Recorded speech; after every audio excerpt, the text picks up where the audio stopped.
Muito obrigado, Sr. Presidente. Saudar a equipa de Secretários de Estado, alguns pela primeira vez. O Sr. Ministro das Finanças disse ao país, no debate da generalidade deste orçamento suplementar, o que este orçamento não tinha. Pois, Sr. Secretário de Estado, o PSD vem hoje a este debate afirmar algumas das coisas que este orçamento verdadeiramente contém.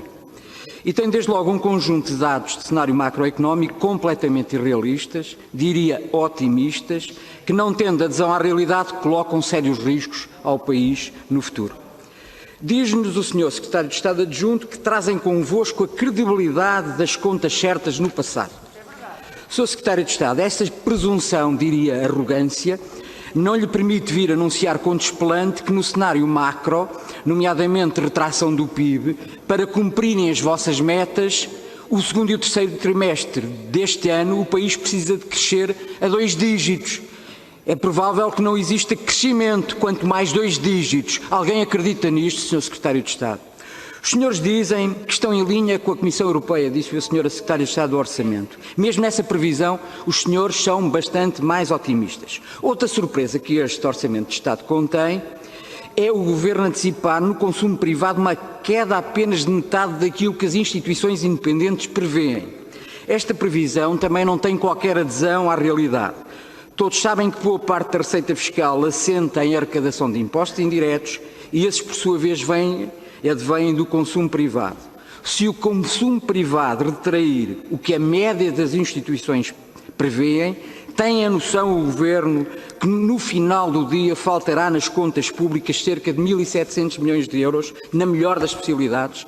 Disse ainda o Sr. Secretário de Estado que este orçamento nos convoca para a responsabilidade.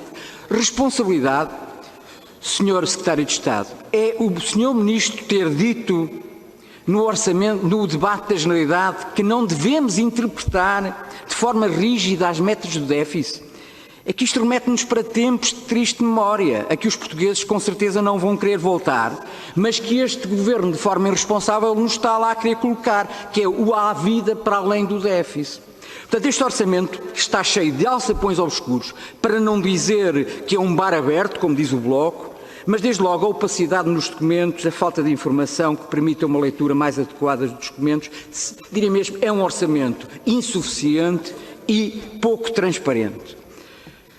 Queremos saber ainda coisas muito concretas. Eu estou a ver o tempo. Ok. Queremos saber coisas muito concretas e por isso gostaria, Srs. Secretários de Estado, que não fugissem a estas questões que vou colocar. São coisas elementares, mas que se não forem respondidas, no final deste debate, o debate não serviu para nada. E, portanto, eu pergunto qual é o impacto do PES na despesa, na receita e no saldo orçamental. Segunda questão, qual é o impacto da ação discricionária do Governo e qual é o impacto da queda da economia e do emprego na evolução da despesa, da receita e do saldo?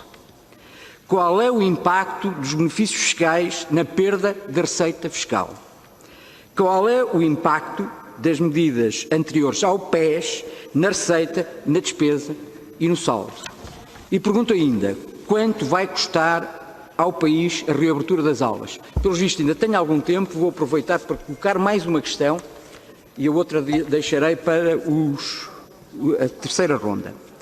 Disse-nos o Conselho de Finanças Públicas que estava muito preocupado com o aumento da despesa capital, nomeadamente na TAP. A TAP foi ouvida hoje na Comissão de Economia e, segundo parece, o Sr. Presidente da Comissão Executiva transmitiu-nos que não compreende porque é que a TAP tem que ser submetida a um programa tão rígido de ajudas financeiras do Estado, uma vez que existem companhias pela Europa fora que estão em muito piores condições que a TAP e tiveram acesso a essas medidas.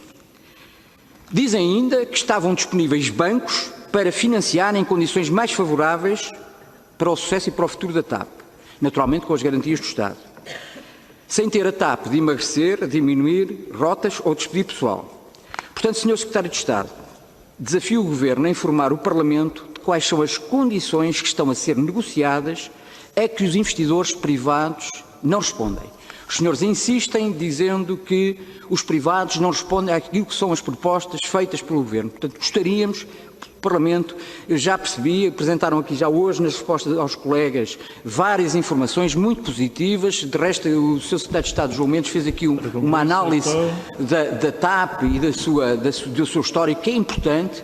Mas, efetivamente, há aqui uma duplicidade de critérios. Por um lado, um Governo diz uma coisa, por outro lado, os acionistas privados respondem a outra coisa, numa audição pública aqui no Parlamento. Portanto, gostaríamos de que se fosse estabelecido este contraponto. Muito obrigado, Elcio.